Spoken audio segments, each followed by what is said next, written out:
임마누엘이란 제목으로 강의하겠습니다.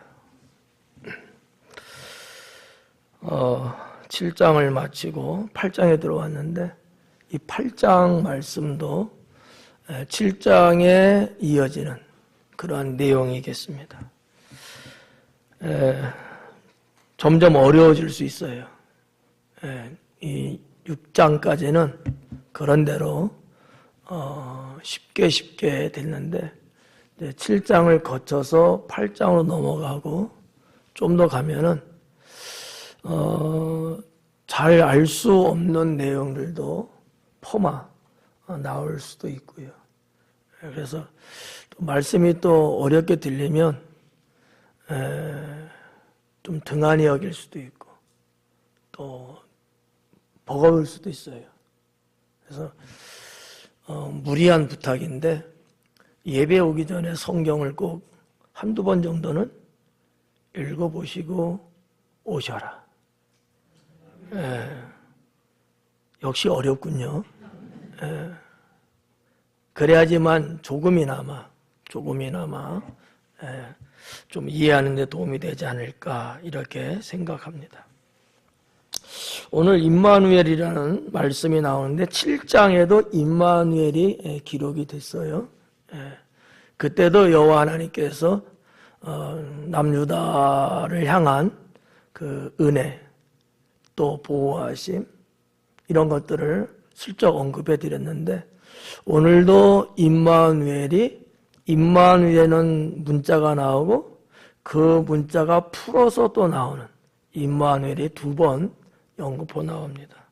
그만큼 중요한 내용이 아닐까. 특히나 이 8장 오늘 10절까지만 봤는데 더 이상 하면은 시간도 많이 걸릴 것 같고 뭐 여러 가지 의미로 10장으로 끊었어요. 요 10장까지 있는 내용으로 봤을 때도 우리 하나님께서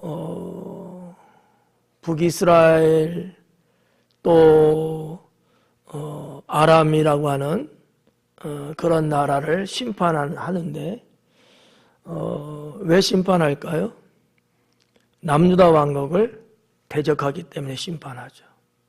물론 그보다 더 먼저는 북이스라엘이 하나님 말씀대로 살지 않고 우상 숭배하고 각종 범죄를 저지르기 때문에 하나님의 심판이 시작되는 건데 어쨌든 남유다 왕국이 존재하고 남유다를 침공하는 상황 속에서 하나님이 아수르를 불러들여 갖고 아람이라는 나라와 북이스라엘을 멸망시키시죠.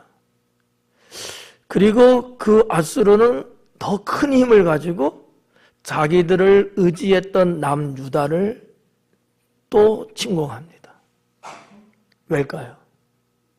남유다 역시 하나님만을 의지해야 되는데 그러진 않았거든요. 아수르 의지했단 말이죠. 자기가 의지한 아수르에 의해서 그 나라도 망합니다. 하나님의 역사예요.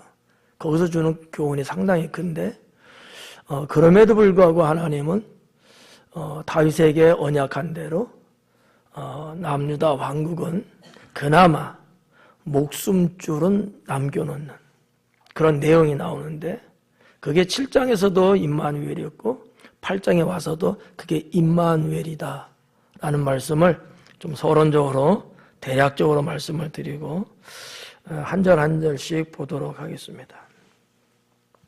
여호와께서 내게 이르시되 너는 큰 서판을 가지고 그 위에 통용 문자로 이런 단어가 나와요. 뭐 좀 번역하기가 조금 애매할 수도 있고 또 여러분들이 좀 오해할 수도 있긴 한데 우리가 보고 있는 이 성경의 번역과 원문의 번역은 조금 달라요. 뭐 신앙에 문제되는 건 아닌데 사실 그대로를 보면은 조금 틀리지 않을까 이렇게도 이제 볼 수 있습니다.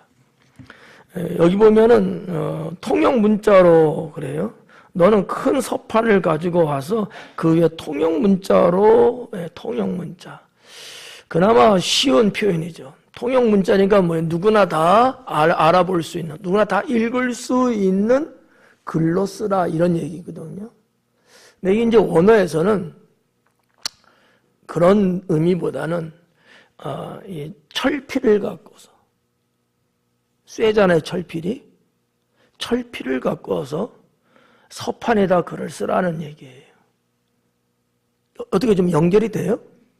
누구나 다 읽을 수 있는 문자를 써라 이거하고, 쇠로 만든 연필을 갖고 글을 써라 이거하고 좀 어떻게 연결이 좀 돼야 안 돼요?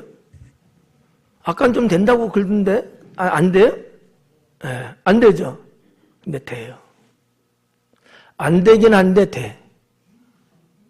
무슨 뜻이냐면 그냥 쓰면은 그것은 뭐라고 할까?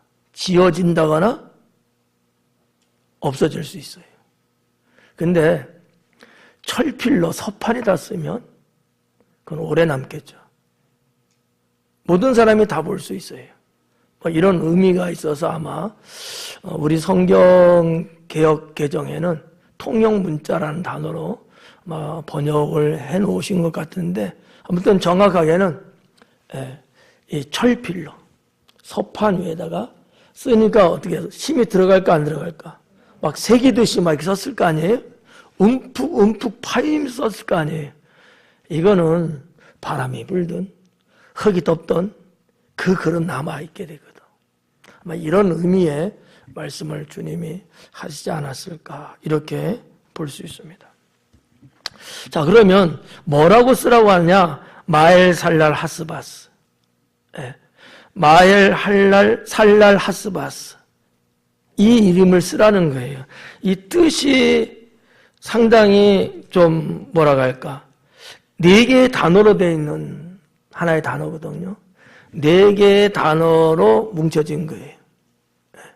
좀 더 정확하게 한번 어떤 내용이냐면 이런 거예요. 노략에 있어 빠르고.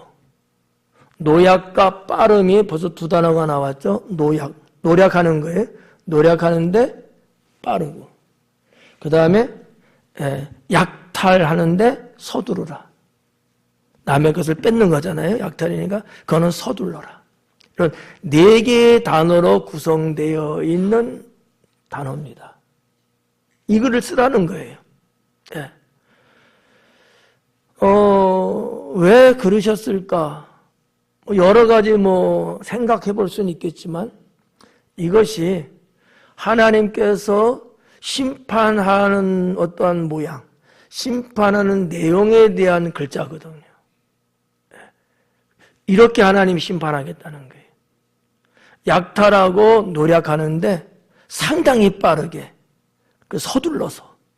그러니까 시간이 단축되고 아주 짧은 시간 안에 마치 태풍이 한 번 싹 휩쓸고 넘어가듯이 그런 하나님의 진노, 심판을 이야기하고 있습니다. 그거를 쓰라는 거예요. 근데 이 마엘살랄 하스바스는 이게 이사야 아들의 이름이에요. 그건 이제 뒤에 3절에서 나오는데 2절에 보니까 이렇게 기록합니다. 내가 진실한 증인 제사장 우리야와 여베레기야의 아들 스가랴를 불러 증언하게 하리라 하시더니, 증언에 대한 얘기입니다.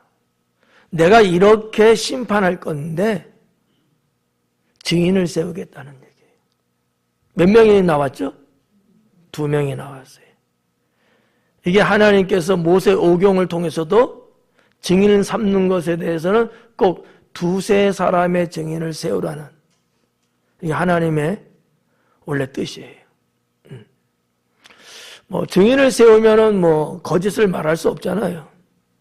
우리나라 재판에서도 꼭 증인이 있든지 증거물이 있든지 뭔가 범죄 사실을 그대로 적시할 수 있는 뭔가 있어야지만이 효력이 발생하거든요.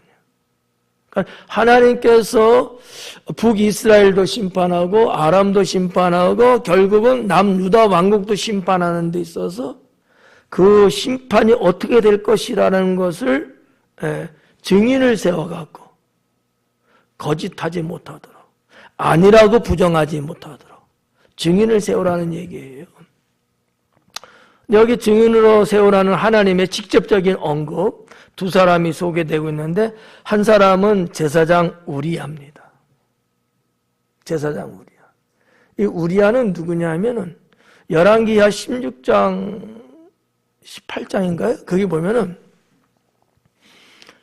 아하스 왕의 장인이에요. 근데 제사장이에요. 유대 사회의 제사장이면 가장 신뢰할 수 있는 위치에 있는 사람 아니겠어요? 제사장을 세워라. 네. 근데 사실은 이 의리야는 성경에 기록된 역사를 보면 아마 벌받아서 죽어 마땅한 사람이에요. 제사장이지만. 왜냐하면 아하스가 아수르하고 동맹을 맺고 아수르의 왕과의 어떤 화친과 더불어 교류를 하면서 어떠한 일이 있냐면 아수르의 우상을 이야기하고 그거를 우리한테 이야기합니다. 제사장임에도 불구하고 제단에 있는 모든 것들을 다 치워버리고 우상 숭배하는 단으로 만들어버려요. 그러니 하나님 볼 때 어떻겠어요? 심판받는 게 당연하죠. 하지만 유대 사회에서 지지도가 있고 지지도가 증명할 수 있는 법적 효력을 갖고 있는 사람들이에요. 그래서 아마 세우라고 하지 않았을까, 저는 그렇게 봐집니다. 자, 아무튼 이 우리야에 대한 내용이 나오고 그 뒤에 보니까 여베레기야의 아들 스가랴가 나와요. 스가랴. 이 스가랴도 딱히 좋은 사람은 아니에요. 이 사람도 하나님 앞에 범죄하는데 자신을 드린, 자기 자신을 바친 그러한 사람이에요. 이 스가랴에 대해서도 역시 열왕기하 16장에 기록되어 있습니다. 이 스가랴는 말이죠, 어떻게 보면 더 적극적으로 나서는 그러한 사람, 결코 용서받을 수 없는 그러한 사람이 아니었을까, 이렇게 봐집니다. 그래서 다메섹의 우상제단을 왕에게 소개하고 그 일을 추진하게끔 만드는, 어떻게 보면 이 두 사람이 유대 사회에서는 상당히 권력도 있고 영향성도 있는 사람인데, 이 두 사람 다 우상 숭배 그런 제단을 형성하는데 앞장섰던 그런 사람이었다라고 하는 거죠. 3절에 보니까 이렇게 기록합니다. 내가 내 아내를 가까이 하며 그가 임신하여 아들을 낳은지라. 좀 2절과 3절의 거리감이 있어요. 연결하는 어떤 연결고리가 끊어진 듯하게 이렇게 좀 느껴지는 내용입니다. 자, 1절과 2절에서는 하나님께서 어떤 서문적인 부분을 언급을 하고 계신 거예요. 근데 3절부터는 좀 더 본론적인 이야기를 꺼내 드는 것 같습니다. 특히나 여기 지금 아들에 대한 이야기가 거론되고 있거든요. 이사야 선지자의 아들은 2명입니다. 하나는 지금 3절에 나오고 있는 아들이고요. 또 하나는 7장 3절에 나오는 스알야습이라는 아들이에요. 이게 큰 아들이에요. 스알야습이. 둘째 아들이 마엘살랄 하스바스. 둘째 아들입니다. 근데 여러분 보십시오. 내가 내 아내를 가까이 하매, 그런데 여기서 말하는 이 아내라고 번역됐는데 원어로 보면 여선지, 여선지자라는 뜻을 갖고 있는 단어입니다. 선지자여서 그렇게 썼는지 아니면 선지자의 부인이기 때문에 여선지라는 명칭을 썼는지는 모르겠어요. 왜냐하면 이사야의 부인의 행적에 대한 부분들이 없기 때문에 정확하게 알 수는 없지만, 그러나 단어 히브리어로 볼 때는 여자 선지자에게 쓰는 단어를 사용했다라는 얘기거든요.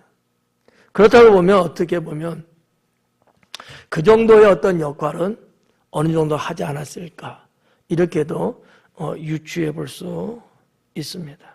자, 아무튼 내 아내를 가까이 했다. 그래서 그가 임신을 했는데 아들을 낳았어요. 둘째 아들이죠. 근데 그 둘째 아들 여호와께서 내게 이르시되 그의 이름을 말살랄 하스바스라 하라. 자, 아까 서판에다가 이 글을 쓰라고 했어요. 이 글을 쓰게 한 이유가 뭐죠? 하나님의 심판이 먼 훗날 천천히 느지막하게 이런 게 아니고 급하고 강하고 노략질하고 탈취하고 이런 쪽으로 온다는 것을 누구나 다 알 수 있게끔 하기 위해서 이 글을 쓰라고 했거든요. 근데 이 글의 장본인, 주인은 이사야 선지자의 둘째 아들이었다라는 겁니다. 스알야스비라고 하는 그 첫째 아들의 이름의 뜻도 보니까 주께서 돌아오게 하신다라는 뜻이거든요. 네.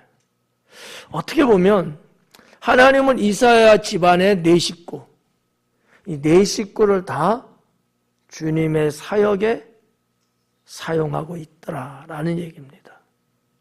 여러분, 하나님은요, 주의종 한 사람만 쓰지 않는 것 같아요. 그의 혈육, 그의 가족, 이들을 다 쓰는 것 같더라고요. 오늘 여기 네 식구가 다 그렇게 쓰임받고 있는 거거든요. 여러분들은 여러분의 자녀들을 출산하게 되면 이름을 짓죠. 어떤 의미로 짓나요? 무슨 생각 갖고 이름 줘요? 그냥 쉽게 말하면 그냥 훌륭한 사람 되라고, 잘 되는 사람 되라, 이런 식으로 대략적으로 그렇게 좀 짓죠. 근데 하나님은 그런 방식이 아니고 하나님과 연결되어 있는 이름으로 짓더라는 거죠. 저도 우리 교회 자녀들 제가 이름을 장명 지을 때는 그렇게 연결시켜서 짓습니다. 그냥 단순하게 뭐 잘되라고 뭐 건강하라고 훌륭하라고 그렇게 짓지는 않아요. 하나님과 연결선을 갖고 이름을 짓습니다. 저에게도 자녀가 셋 있잖아요. 다 그런 의미로 이름을 줬거든요. 첫째가 이해지, 그죠? 지혜 지자예요. 그러니까 얘는 밝을 예자인데 한자로는 예수님을 뜻하는 거거든요. 빛 대신 예수님. 예수님을 아는 자가 되라. 그게 예지예요. 예원이는 동산 원자예요. 그러니까 예수님의 동산이죠. 무슨 얘기냐면 에덴 동산을 진 거예요. 누구에게나 푸근하고 누구에게나 행복을 줄 수 있는 그런 사람이 되라.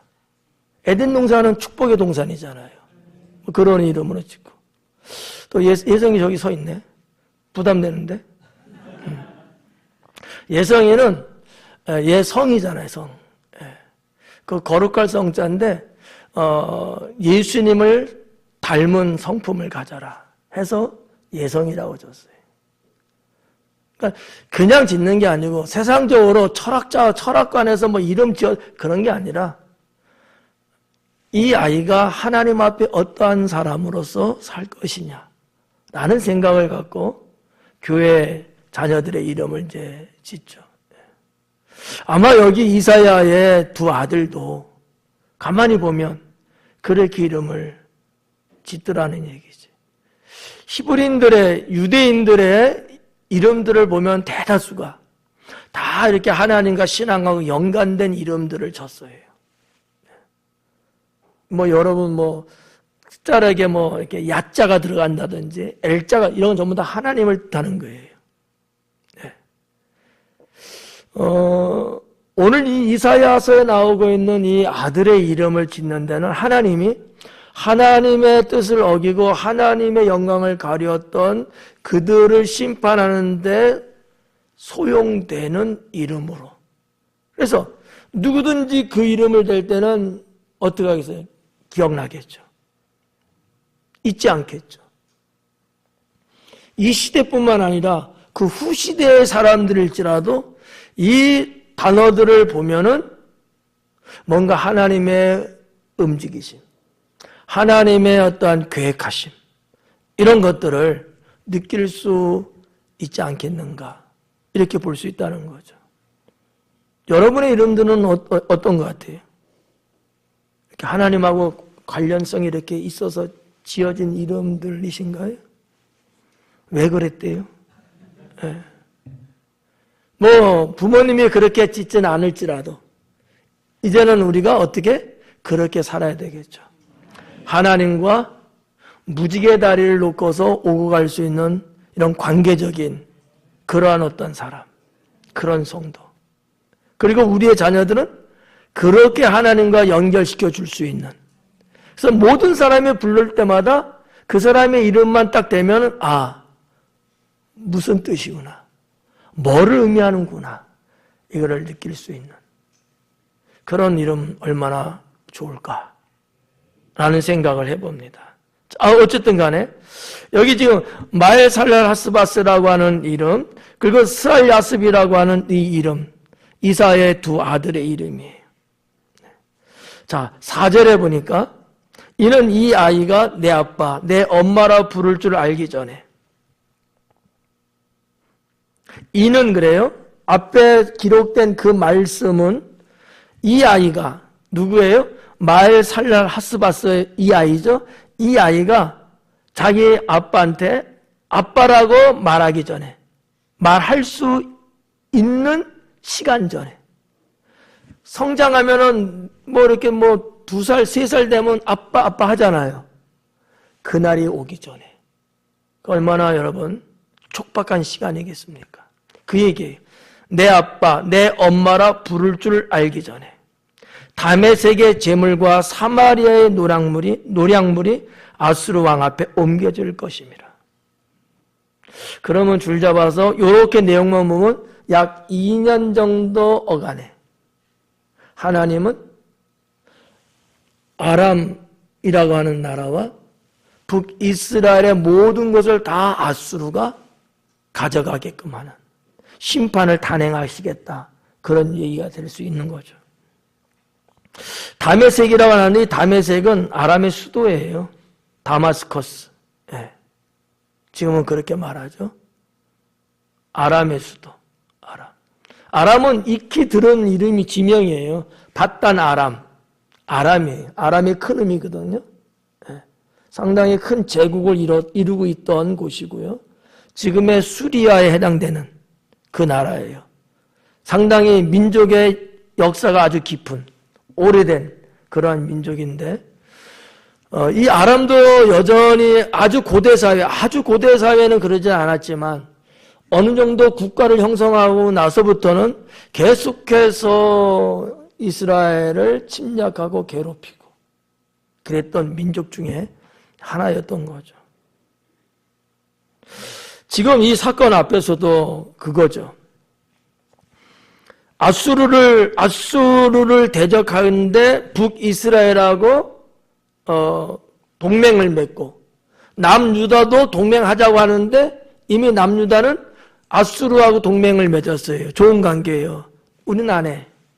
그러니까 보기 싫은 거야. 그래서 누구부터 치는 거예요? 남유다부터 치려고 하는 거예요. 이런 관계가 있는 거예요. 자, 이 다메섹 제물, 사마리아의 노량물, 아수르 왕 앞에 옮겨질 것이다 라는 거죠. 시간이 오래 지나서가 아니고 곧 얼마 안 있으면 그렇게 내가 심판하겠다, 이렇게 이야기하는 거죠. 다메섹이 아람의 수도였던 것처럼 사마리아는 북이스라엘의 수도입니다. 북이스라엘. 지금 우리가 그냥 이렇게 넓게 그냥 사마리아 하는데 실질적으로 사마리아라고 하는 지역이 있어요. 북이스라엘의 수도로 쭉 왔던 거죠. 멸망하기 전까지는. 5절에 보니까 여호와께서 다시 내게 말씀하여 이르시되 이 백성이 천천히 흐르는 실로아 물을 버리고 르신과 르말리아의 아들을 기뻐하느니라. 그래. 여호와께서 다시 내게 말씀했다. 뭐를? 이 백성이 그래요. 여기서 말하는 이 백성은 북이스라엘 백성을 말합니다. 북이스라엘 백성. 천천히 흐르는 실로아 물을 버렸다 이거죠. 북이스라엘 백성들이 실로아의 물을 버렸다는 거예요. 실로아의 물을. 천천히 흐르는 실로아의 물을. 우리가 이제 수요일날 강해를 지난번에 봤을 때 기원샘 들어본 것 같죠? 네.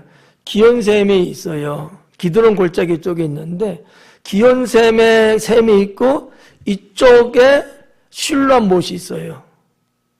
근데 그 옛날에는 이게 연결되지 않은 거예요. 여기 있는 물이 여기 없어요. 예루살렘 도성에는 물이 없습니다.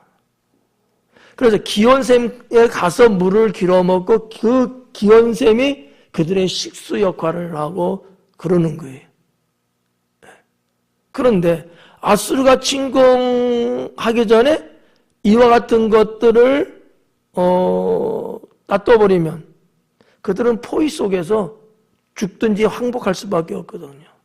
그래서 히스기야 왕 때 터널을 뚫는 거예요. 그게 히스기야 터널이에요. 근데 지금 역사적으로 볼 때 히스기야는 아하스의 아들입니다. 이해가요? 지금 아하스 시대예요. 아하스가 20살 때 왕위에 오르고 29년을 다스리다가 죽어요. 그리고 그의 아들이 왕을 물려받는 거거든. 아직도 멀었어요. 근데 하나님은 지금 예언하는 겁니다. 예언의 말씀이에요. 어려워요? 이해가요? 어렵지 않죠? 네. 내가 어려워. 내가. 실로아의 물을 버렸다는 거예요. 누가? 북이스라엘 사람들이.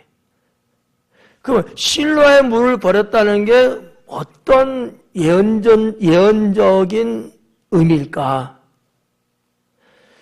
제가 볼 때 이런 거예요. 이거는 다윗 왕가를 버렸다는 얘기입니다. 다윗 왕과. 하나님은 다윗을 왕으로 세우시 그의 족보를 타고 하나님은 이스라엘을 이어나가는 거예요. 이게 하나님의 뜻이에요. 근데 여러분, 통일 왕국 있을 때 사울 왕, 다윗 왕, 솔로몬 왕, 세 왕은 다 통일이었어. 한 나라였어 그냥. 솔로몬의 아들 때에 나눠졌잖아요. 이해가요? 하나님의 뜻이었을까요? 아니란 말이에요. 북이스라엘이 다윗의 아들 르호보암이 왕 되는 것을 반기를 들고 왕국을 찢은 거예요. 그것을 여러분이 한번 생각해 보시면 좋지 않을까. 실로아 물을 버렸다는 것은 진짜 흐르는 물을 버린 게 아니고 하나님의 언약 속에서 하나님의 계획 속에서 다윗을 시작해서 왕가를 이뤄나가는 이 흐름을 버린 거예요. 그리고 자기네 왕국을 여로보암이 만든 거죠. 북이스라엘은 모든 왕의 역대가 다 악한 왕이었어요. 예. 이런 어떤 예언적인 말씀. 그러니까 실제적인 흐르는 냇가의 물을 말하는 게 아니고 천천히 흐르는 실로아의 물을 버렸다. 하나님께서 쭉 대를 이어서 흘러가게끔 하시는 이것을 너희들은 버렸다라는 그런 예언적인 말씀인 것이죠. 그리고 뭐라 그래? 르신과 느알리아의 아들을 기뻐하였다. 르신과 느말리아의 아들. 르신이 누구냐면 아람의 마지막 왕이거든요. 아람의 마지막 왕. 이제 아수르에서 멸망합니다. 마지막 왕이에요. 르신이. 그러면 여기 뒤에 나오는 르말리아의 아들은 누구냐? 이 베가예요. 7장에 나오죠. 이스라엘 왕 베가. 여러분, 이게 참 하나님이 보시는 관점은 우리가 보는 거하고 전혀 다르다, 이렇게 볼 수 있습니다. 그래서 하나님은 내 백성, 내가 세우고 내가 축복하고 내가 언약하고 그런 이들을 버린 것 자체를 하나님은 노여워하고 계시다라는 거죠. 그게 어떤 의미에서는 하나님께 반기를 들고 있는 것과 같다, 이렇게 볼 수 있다는 거죠. 우리가 여러분 신앙생활, 인생을 살면서도 하나님께서 세우시고 하나님께서 언약하시고 주께서 이루시고자 하는 것이 있는데 내가 거기에 반기를 들고 내가 그것을 싫다고 저버리고 간다면 이스라엘을 하나님이 심판하시듯이 심판한다라는 거죠. 하나님의 예언은 과거에 머물러 있지 않습니다. 그것은 장차도 일어나는 일들이거든요. 만약에 하나님의 말씀이 과거에만 있다면 우리는 성경에 있는 이 말씀은 다 아주 오래된 과거잖아요. 그 말씀은 살아있는 말씀이라 보기는 어렵잖아요, 그러면. 그게 아닌 거예요. 하나님 말씀은 어제나 오늘 영원토록 동일하시고 1.1핵도 변함이 없으신 말씀이죠.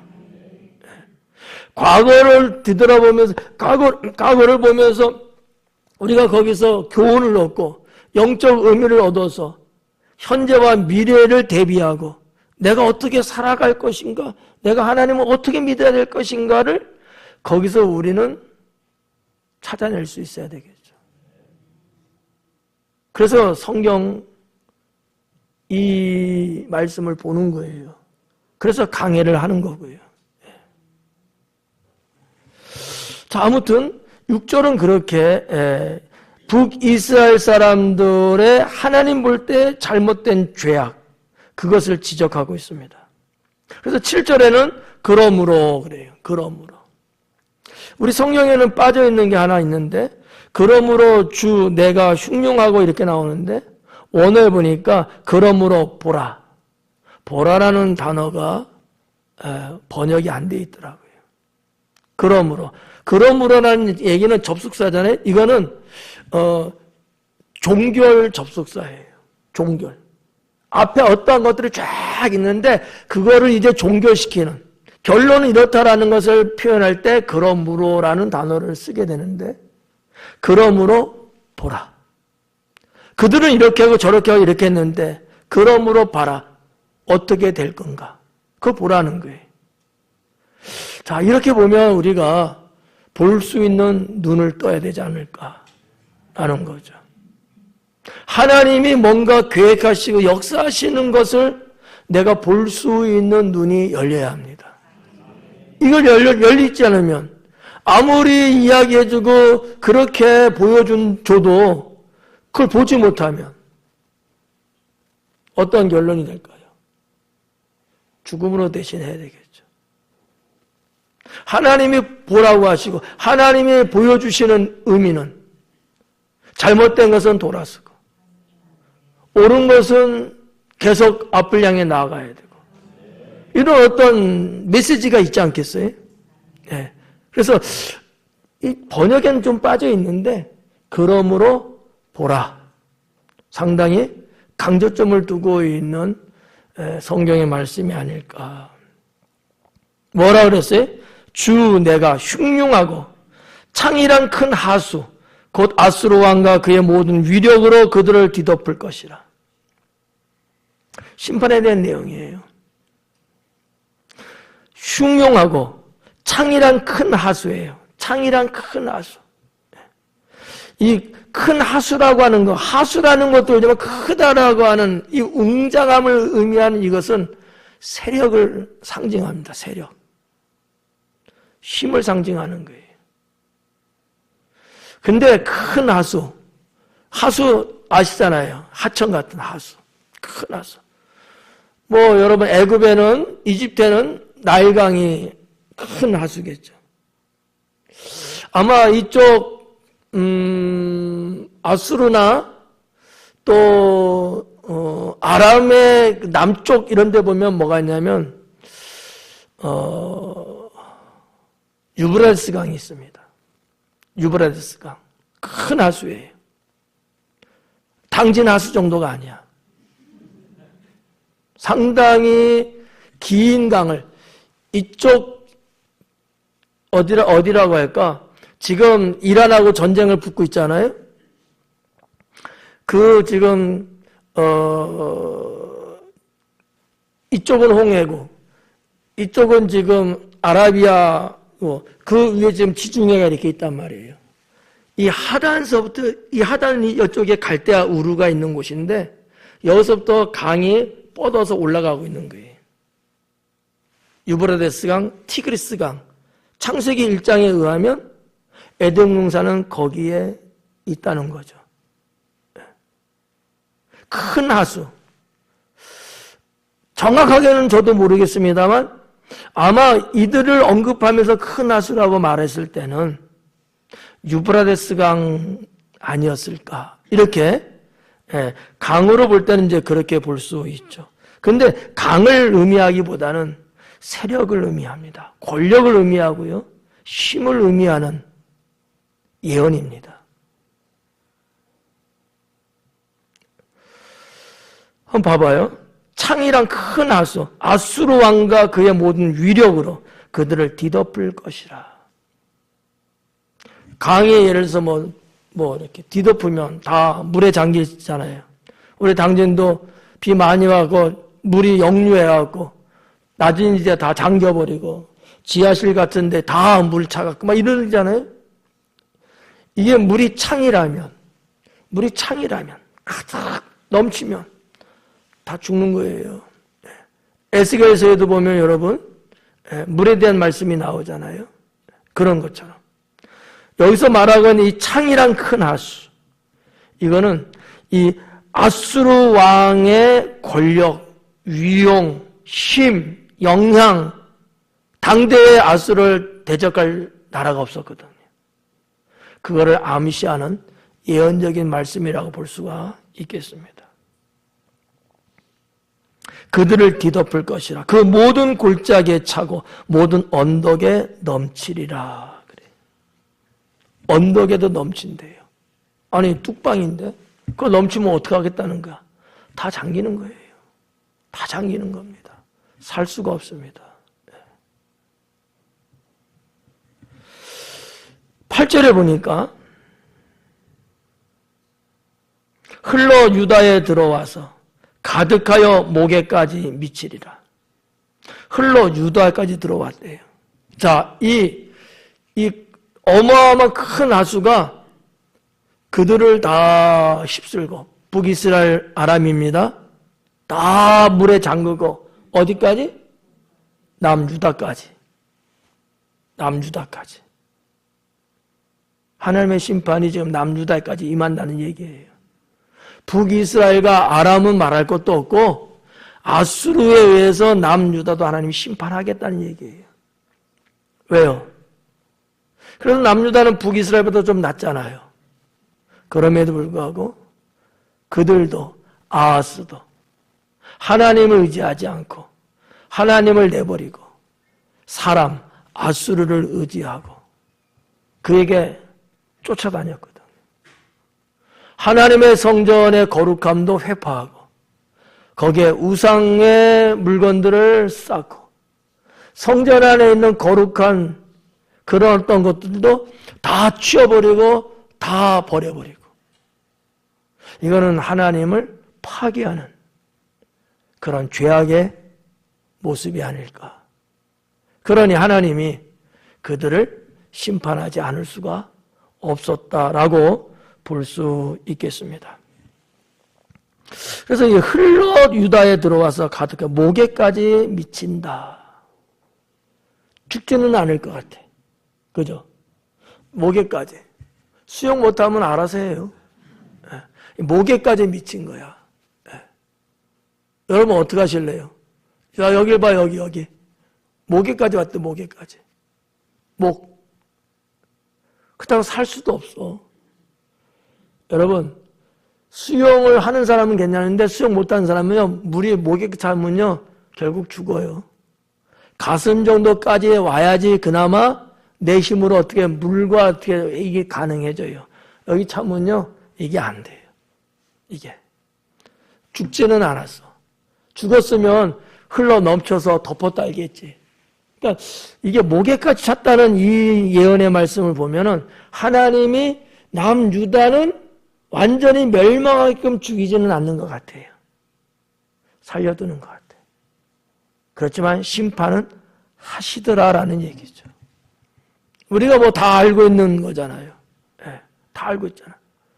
북이스라엘이 아수르에 의해서 BC 722년에 멸망하고, 그리고 한 200년 정도 쭉 내려와서 한 200년도 안 되겠니? 한 150년 후에 남유다 왕국이 바벨론에 의해서 멸망하고 BC 586년에.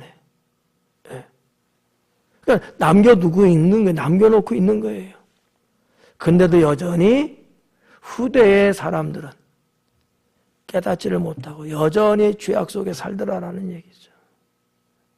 자, 하여튼 그건 뭐 나중에 또 말씀이고 지금 요 얘기예요. 목에까지 물이 찼다라는 거죠. 그러면서 뭐라 그래? 임마누엘이요. 그가 펴는 날개가 네 땅에 가득하리라 하셨느니라. 임마누엘이요. 그가 펴는 날개가 네 땅에 가득하리라 한다는 거죠. 무슨 얘기냐? 회복을 말하고 있어요. 목에까지 찰 정도까지만 죽지 않고 죽음 임박하는 정도까지만 하나님이 심판하시지만 하나님은 임마누엘이시라. 회복시켜요. 자, 아하스 왕은 하나님의 그 생명을 걷어가시죠. 그리고 그의 아들 히스기야 때 이스라엘을 회복시킵니다. 이게 예언된 말씀이라는 거죠. 성도 여러분, 여러분은 아하스 때 사람이에요? 히스기야 때 사람이에요?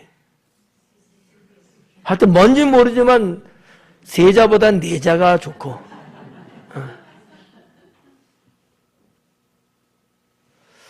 저는 이 예언된 하나님의 말씀을 뭐 살펴보고 나름대로 연구하고 그러면서 이렇게 보면 참 우리 하나님의 심판이 무서운 건데 그래도 언제나 언약된 백성은 살려두시더라라는 거죠.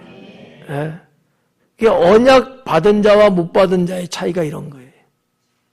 언약 받은 자, 못 받은 자. 여러분, 성경 창세기를 거슬러 올라가면 이스마엘이 쫓겨나잖아요. 그의 어머니가 방성대가 울잖아요.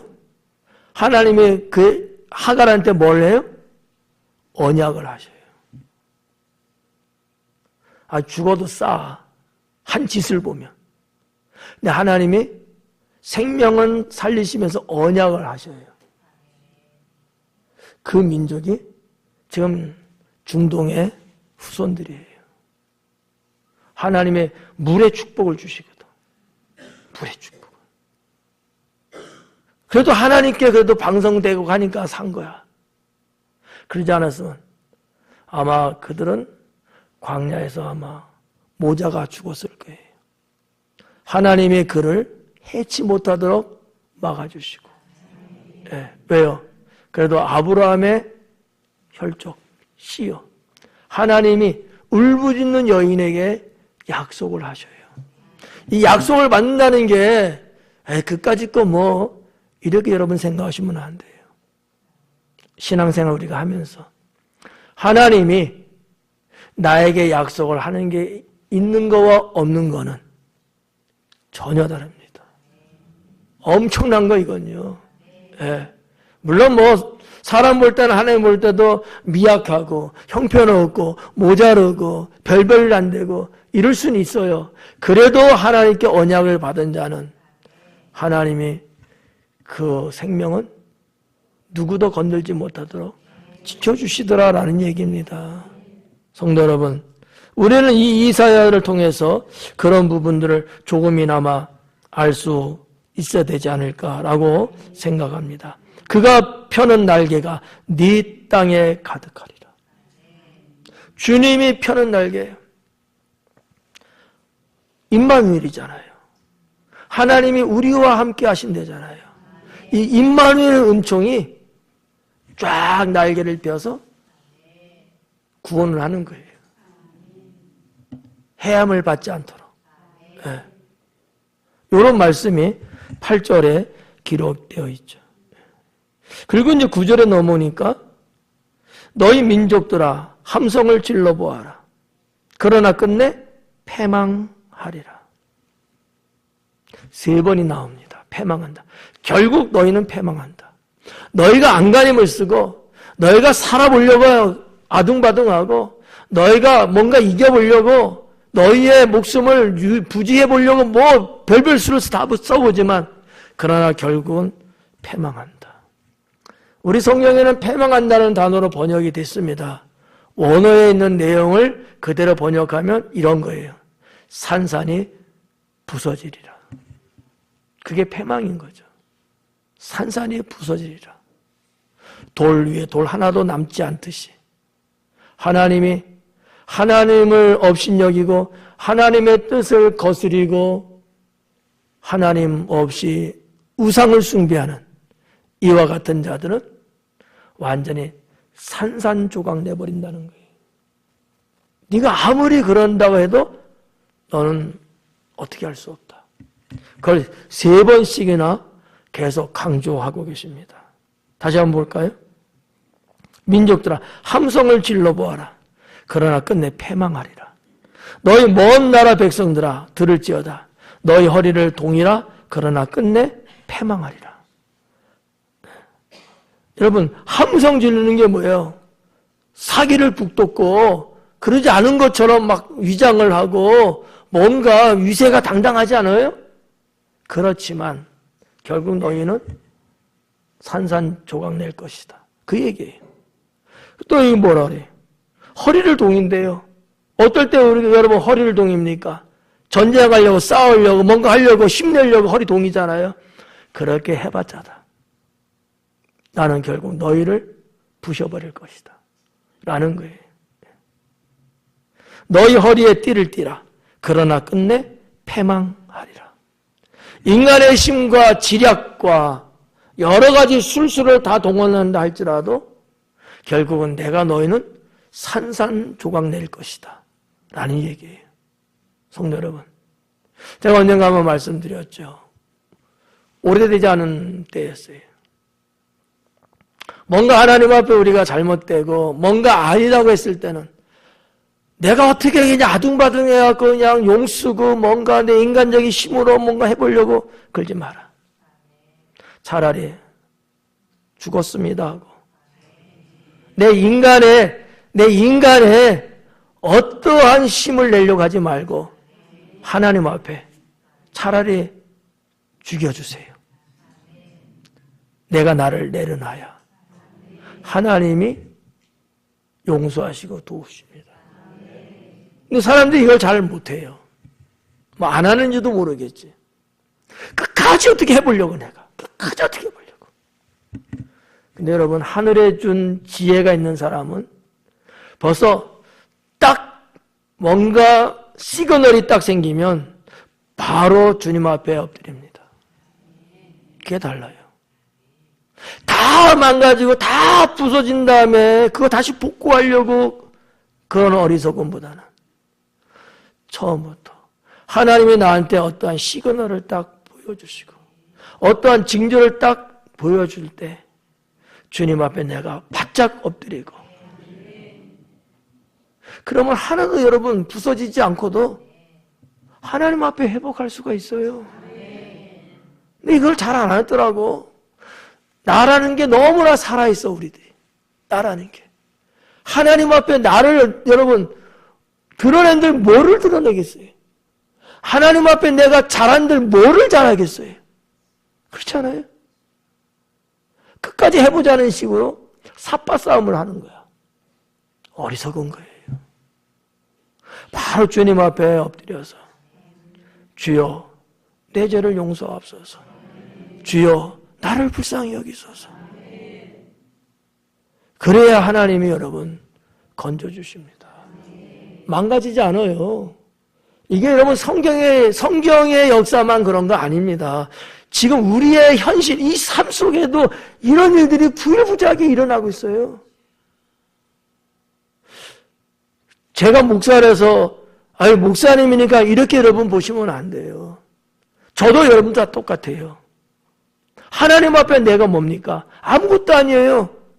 그저 일개의 성도일 뿐입니다, 저도. 다만 하나님 앞에 대하는 내 자세가 다르면 다른 거겠죠. 나 우리 성도들이 그러기를 바랍니다. 고집 의미 없어요. 고집 의미 없어요. 세상 말로 똥고집이야. 고집 부려서 여러분 잘된 사람 봤어요? 없어요. 처음부터. 네, 처음부터. 주님, 제가 손듭니다. 제가 안 할게요. 주님 해주세요. 이럴 때 주님의 능력이 함께 하는 거예요.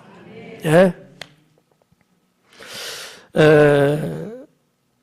오늘 여기 있는 9절에 있는 말씀 3번을 연거푸 말하면서 결국은 산산조각 내겠다. 산산이 내가 부셔버리겠다는 주님의 이 말씀은 확고했습니다. 그리고 정말 때가 돼서 하나님은 그들을 심판하셨습니다. 예. 그런 거예요. 10절에 보니까 너희는 함께 계획하라. 그래 너희들끼리 공모해봐. 그래 너희들끼리 머리 맞대고 한번 술을 한번 해봐. 되는가? 안 된다는 거예요. 너희는 함께 계획하라. 그러나 끝내 이루지 못하리라. 끝내 이루지 못할 것이다. 말을 해봐라. 끝내 시행되지 못하리라. 이는 하나님이 우리와 함께 계심이니라. 오전 예배 때도 말씀드렸다시피 생명의 빛으로 나아가는 데 있어서 그 의미가 무엇이냐? 주님이 함께하는 거예요. 주님이 함께. 여러분 우리에게 주님이 함께하지 않는다면 그 무슨 의미가 있겠습니까? 내가 여러분 아무리 대단한 예배를 드리고 정말 훌륭하고 멋있는 신앙을 가졌다 한들 주님이 여러분 함께하지 않는다면 그게 무슨 의미가 있겠습니까? 그렇잖아요. 억만금 있으면 뭐예요? 명예가 있으면 뭐예요? 쌓아놓은 지식이 하늘을 찌르듯이 많으면 뭐합니까? 주님이 함께하지 않는다는데. 교회 여러분 장로가 무슨 의미가 있어요? 권사가 무슨 의미가 있어요? 주님이 함께하지 않는데. 그렇잖아요. 목사님 저는 어떻고요? 목사님과 괜찮아요? 아니잖아요. 하나님이 함께하지 않는 목사가 무슨 의미가 있겠어요? 신앙의 요지를 우리가 잘 알아야 돼요. 신앙의 요지, 신앙의 중요함이 무엇인가를 여러분 잘 알아야 합니다. 공부 많이 한다고요? 좋은 직장 들어간다고요? 하나님이 함께하는데 무슨 의미가 있어요? 다 소용없어요. 그런 것도 하나님이 나와 함께할 때 그게 최고인 거죠. 네. 우리는 이사야서 8장을 통해서 이제 시작되는 말씀입니다만은 한번 우리가 결론적으로 한번 복기를 한번 해보자고요. 왜 하나님이 이렇게 심판을 단행하려고 하실까? 그 원인이 뭘까? 하나님을 버리고 우상을 섬기고 하나님을 의지하지 않고 사람을 의지하고 하나님을 바라보지 않고 눈앞에 보이는 그런 좋은 것들을 쳐다보면서 살았던 거예요. 만약에 우리도 그런 스타일의 신앙인이라면 글쎄 어떻게 될까요? 그래서 하나님의 북이스라엘도 그들과 한패가 돼서 하나님의 구원의 역사를 이뤄나가는 것을 방해하고 파괴시키려는 아람 나라도, 비록 하나님의 심판의 도구로 쓴 아수르지만 그 아수르마저도 하나님은 다 심판하시는 거예요. 왜? 그들에게는 하나님이 없기 때문이었죠. 하나님이 없어요. 그 아수르도 나중에 후대에 파사되고 메대에 의해서 무너지고, 바벨로니아 무너지고. 왜요? 다 하나님을 대적하는 이들이에요. 하나님을 대적하는. 여러분, 쥐꼬리만한 나라 이스라엘입니다. 인간적으로 볼 때 참 가관이에요. 저게 뭐라고? 저 조그만 데가. 그 뭐가 있어요? 근데도 하나님은 이 엄청난 열국 사회에서도 그들을 지켜주시고 살려주잖아요. 이게 여러분 말이 돼요? 저는 아무리 생각해도 이게 말이 안 돼. 이 엄청난 국가들 사회에서 어떻게 이 조그만 손바닥만한 이스라엘이 여기까지 올 수 있고, 정말 최강의 어떤 힘을 과시하면서 세계를 졌다 폈다 할 정도로 이런 위력을 갖고 있느냐라는 얘기죠. 다시 한번 말씀드릴게요. 하나님의 언약은 대단한 겁니다. 여러분, 적어도 하나님께 한 가지 언약은 여러분 개인적으로도 받으면 참 좋겠다. 네. 개인적으로도 하나님의 언약, 내가 너를 어떻게 해주겠다, 내가 너를 이렇게 하겠다, 이런 언약을 하나님은 주시거든요. 하나님과의 깊은 관계를 잘 맺으시고 우리 하나님이 감동을 받을 정도가 되는 그때가 되면 하나님은 때때로 언약을 하셔요.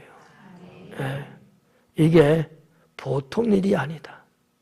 나는 우리 성도들이 그런 하나님의 언약 관계 속에 있는, 사람으로서는 근심 걱정이 어쩔 수 없이 생기지만 그러나 언약을 받은 이는 그럼에도 불구하고 무너지지 않는다 라는 말씀을 드리고 싶습니다. 기도하겠습니다.